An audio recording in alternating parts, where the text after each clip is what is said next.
It's official. Rockstar are bringing Red Dead Redemption to mobile on December 2nd. I'll say it again.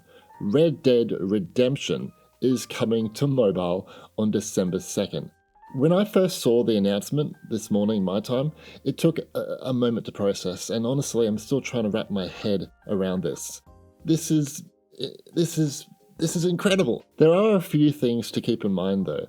First, it's launching through Netflix. You need to subscribe to Netflix to play it, and we don't know if it will also be sold as a standalone paid app. I really hope it is. We did get this with the other GTA, the older ones, which are also on Netflix and also available as a paid app. So I think it is possible, but I don't really know. And also, I think most importantly, why isn't this coming to Mac, Rockstar? At this point, the only explanation seems to be business related rather than technical, whether that's due to Netflix exclusivity or simply down to Rockstar not seeing enough Mac players to warrant time and money with porting it to Mac. I still want it on Mac though.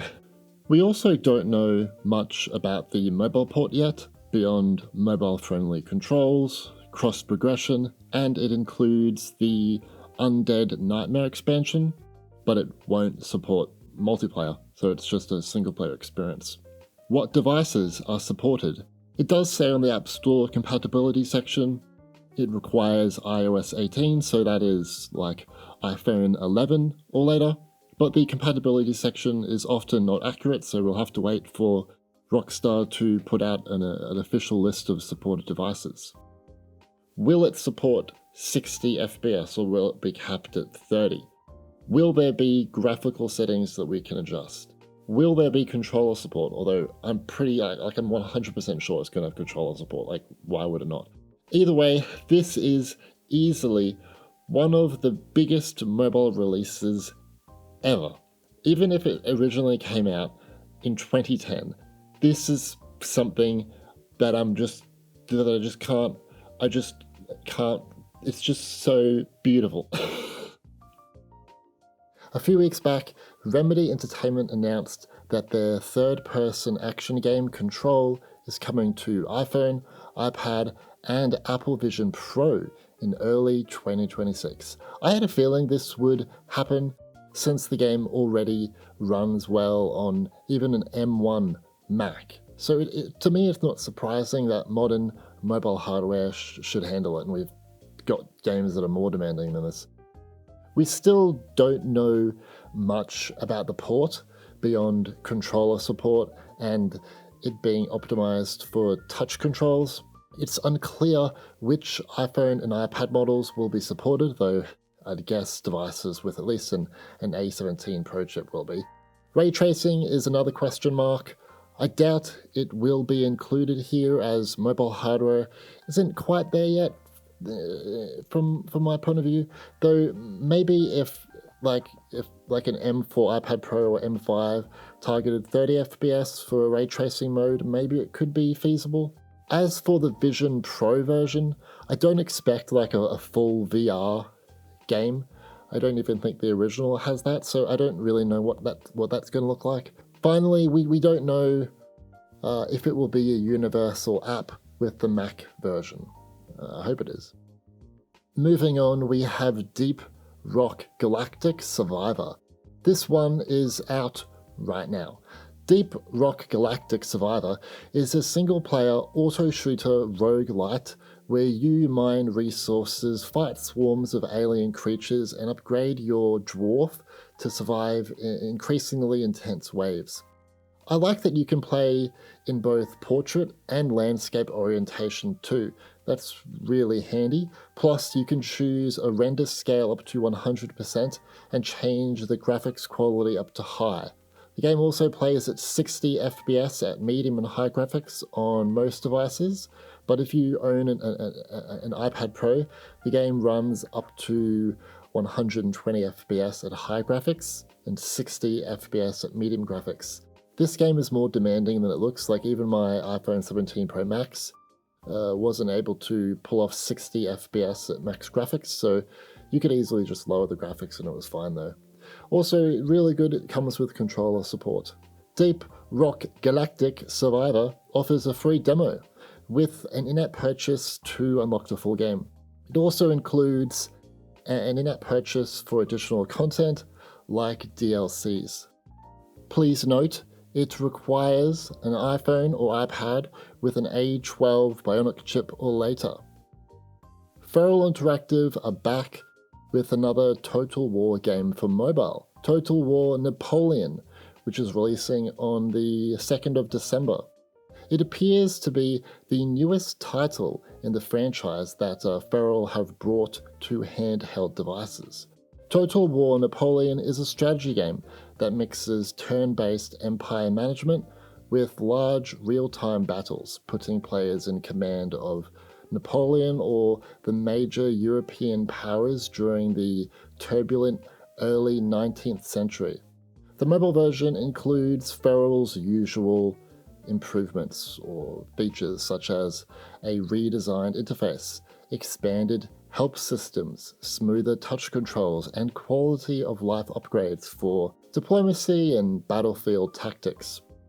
Full keyboard and mouse support will also be available on iPad, which is great for players who want a more traditional PC setup. That said, I've often felt that these Total War games actually play much better on touchscreen, like with the touchscreen controls, compared to mouse and keyboards.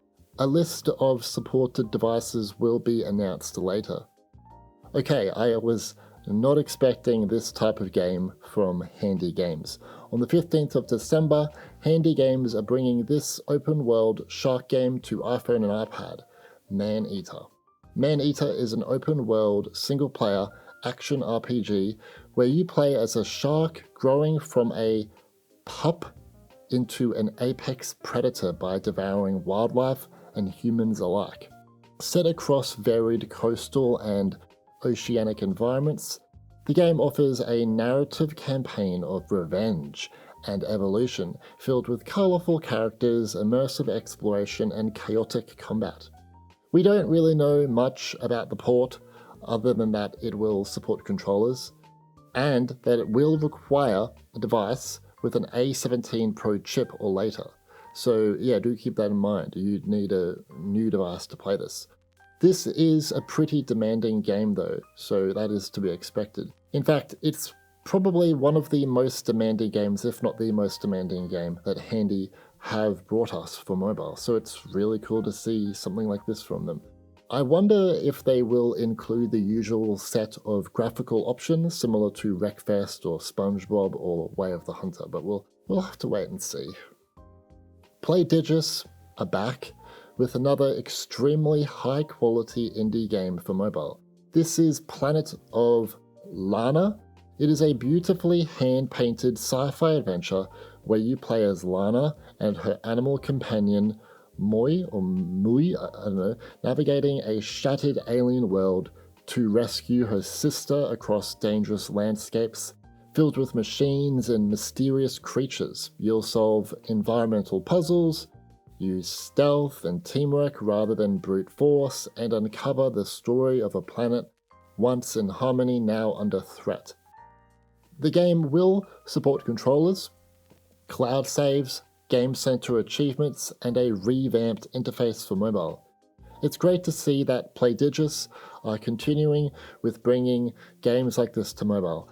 Planet of Lana is a genuine work of art, yet it's also been incredibly underrated on PC and console. Hopefully this release gives it even more attention that it truly deserves.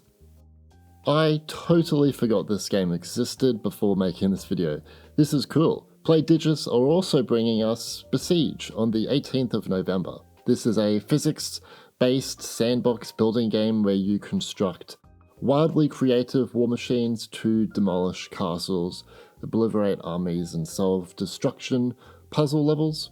As with PlayDigis' other ports, it will have a revamped interface for mobile, Game Center achievements, cloud saves, and controller support.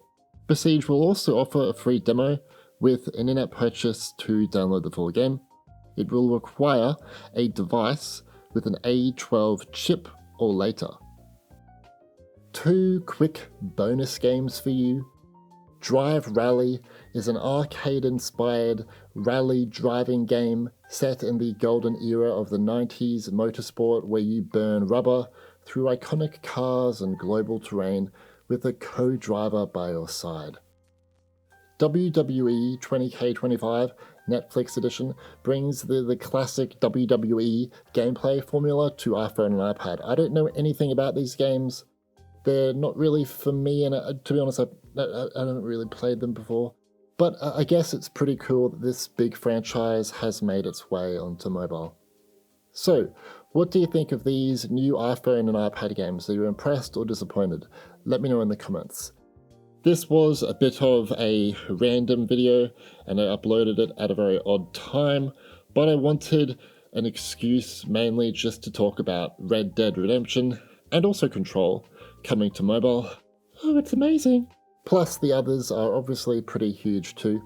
It's great to see that as we move closer to the end of the year, we're still getting some really high quality AAA games and indie games.